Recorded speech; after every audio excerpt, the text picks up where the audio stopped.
I want to start with something that most people in finance are reluctant to say out loud.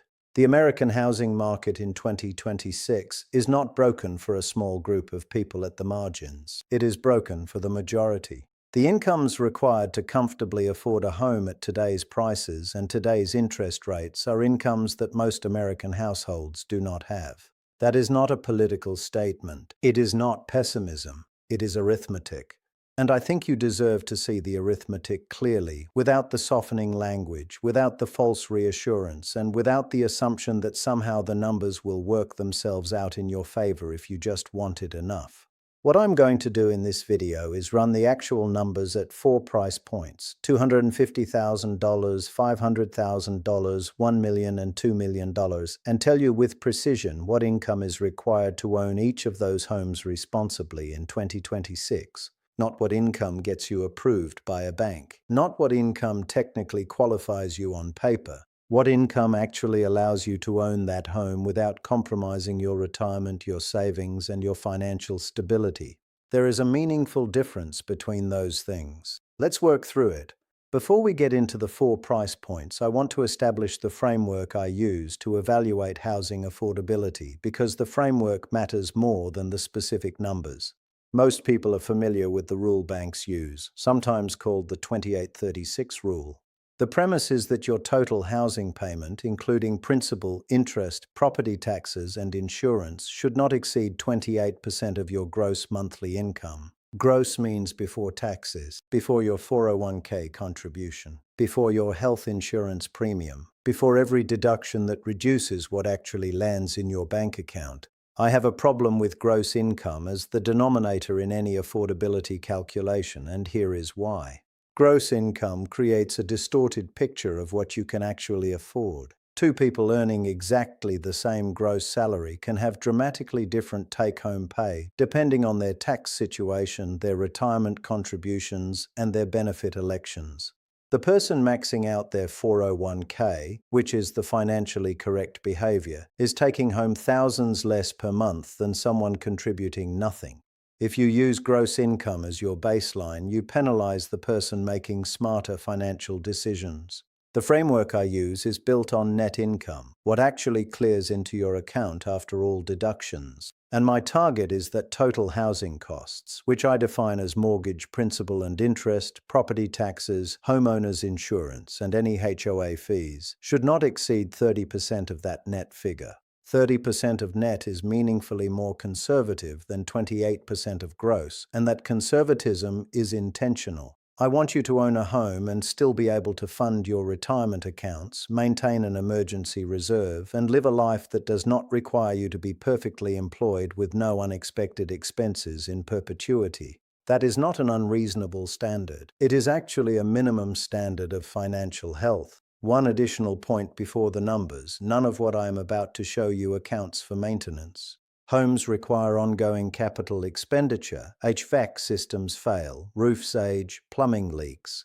A reasonable estimate for annual maintenance is 1% to 2% of the home's value per year. On a $500,000 home, that is $5,000 to $10,000 per year, or $400 to $800 per month, in addition to your mortgage payment. I will not include this in the monthly calculations below, but you should include it in yours. It is real money, and it surprises people who are buying a home for the first time. With that foundation established, let's run the numbers. The $250,000 home is the entry point in this analysis, and in 2026, it is genuinely difficult to find a detached single-family home at this price in a major metropolitan area. You will find it in secondary and tertiary markets, smaller cities, rural areas, and certain Midwest and Southern markets where land costs remain relatively contained. But this is not the median. It is the floor. Assumptions: 20% down payment, 6% mortgage rate, 30-year fixed term. The down payment requirement is $50,000. That is the first filter. The median American household has savings of approximately $8,000. That means the $250,000 home, despite being the most accessible price point in this analysis, still requires a savings milestone that the majority of American households have not reached. Let that sit for a moment before we even get to the monthly payment. With $50,000 down, you are financing $200,000. At 6% over 30 years, your principal and interest payment is approximately $1,190 per month. Add property taxes and homeowners insurance, and these vary substantially by state, so I am using a national average approximation, and your all-in monthly housing cost lands in the range of $1,500 to $1,700. I will use $1,600 as the working figure. Under the bank's 28% gross rule, this payment requires a gross income of roughly $68,500 per year. That sounds manageable. That number is what creates false confidence in buyers who are not running the full picture.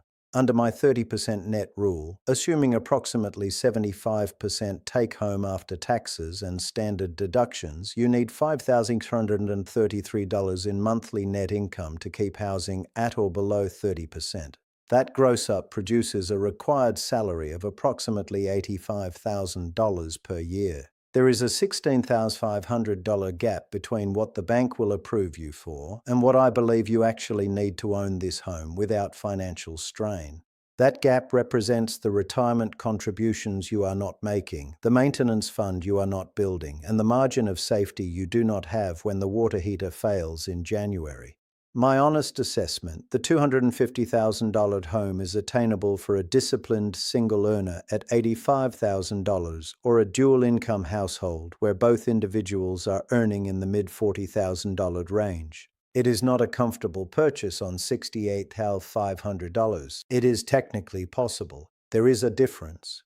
The $500,000 home is roughly $100,000 above the current national median.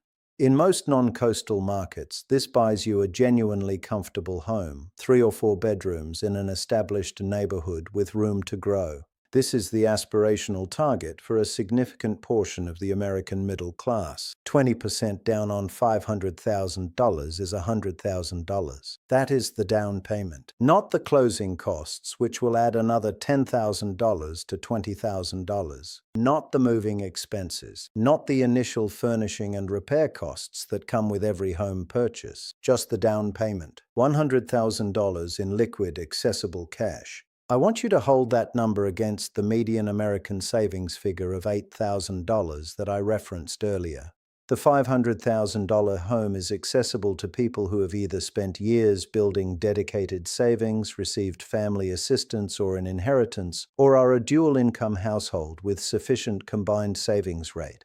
It is not accessible to a median-income individual who has been saving conventionally. With $100,000 down, you are financing $400,000 at 6% over 30 years. Principal and interest approximately $2,398 per month. With property taxes and insurance, the all-in monthly cost falls between $2,800 and $3,200. I will use $3,000 as the working number, and if you are in a high property tax state like New Jersey, Illinois, or California, you should use the upper end of that range or higher. Under the bank's 28% rule, this requires gross income of approximately $128,500 per year. Under my 30% net rule, you need $10,000 in monthly net income, which at a 75% take-home assumption translates to a gross household income of approximately $160,000 per year. That is a household income. For most buyers at this price point, we are talking about 2 incomes. If 2 people are each earning $80,000, which is above the individual median wage, they can reach $160,000 gross combined. But they are right at the threshold. There is no margin. Any disruption, a job change, a medical expense, an extended period of underemployment puts the housing payment under immediate stress. Here is what I want you to internalize about the $500,000 price point. The bank approves you at $128,500. The math of actual comfortable ownership requires $160,000. The majority of American individual earners do not clear $128,500. The dual-income household that clears $160,000 combined exists, but has very limited capacity to absorb financial shocks while also funding retirement at an adequate rate. This is not a comfortable market. This is a market that requires precision. The million-dollar home carries psychological weight that I want to temporarily set aside in favor of pure analysis. In some parts of this country, the Bay Area, coastal New York, Seattle, Miami, San Diego, $1 million is not a luxury. It is an average. It is the price of a 3-bedroom house in a functional neighborhood. I mention this not to normalize a $1 million purchase, but to explain why this price point warrants serious analysis rather than dismissal. 20% down, $200,000. At this level, we are definitionally talking about a small segment of the population. According to the National Association of Home Builders, approximately 6.9 million American households, roughly 5% of all households, have income sufficient to afford a home at this price point. Financing $800,000 at 6% over 30 years produces a principal and interest payment of approximately $4,196 per month. With property taxes and insurance at this price tier, you are looking at all-in monthly costs between $5,800 and $6,500. I will use $6,000 as the working number. One important technical note at this price point: in 2026, the conventional conforming loan limit sits at approximately $832,000. Financing $800,000 brings you close to that threshold. In higher cost areas with higher conforming limits, you may remain within conventional financing. In standard markets, you are likely looking at a jumbo loan, which requires stronger credit, larger cash reserves, and often carries a modestly higher interest rate than what I have used in this calculation. The bar to qualify is higher, and the cost is slightly higher as well. Under my 30% net income rule, $6,000 per month in housing costs requires $20,000 per month in net income. At a 75% effective take-home rate, which begins to understate the tax burden at this income level, that translates to a gross household income of approximately $320,000 per year. At higher income levels, effective tax rates rise. If your household is generating $320,000 or above, you are likely in a 30% plus effective rate bracket when federal, state, and local taxes are aggregated. This means the true gross income required may be closer to $350,000 or higher depending on your state of residence. I want to say something clearly about the $1 million price point.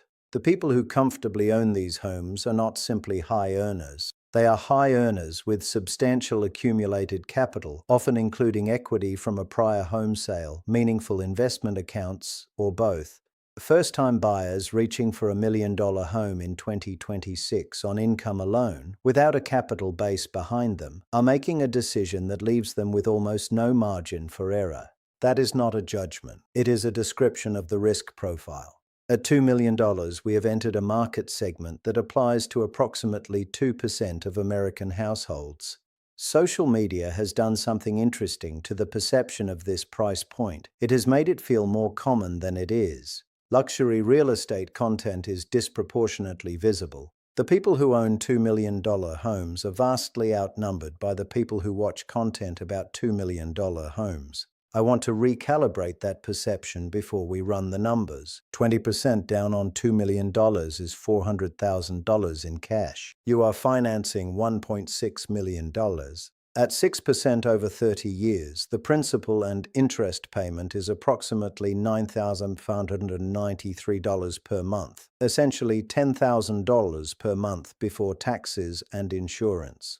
Add property taxes and insurance at this price tier, and you are looking at total monthly housing costs in the range of $12,000 to $14,000. I will use $12,500 as the working figure. To keep housing at 30% of net income, you need monthly net income of approximately $41,667.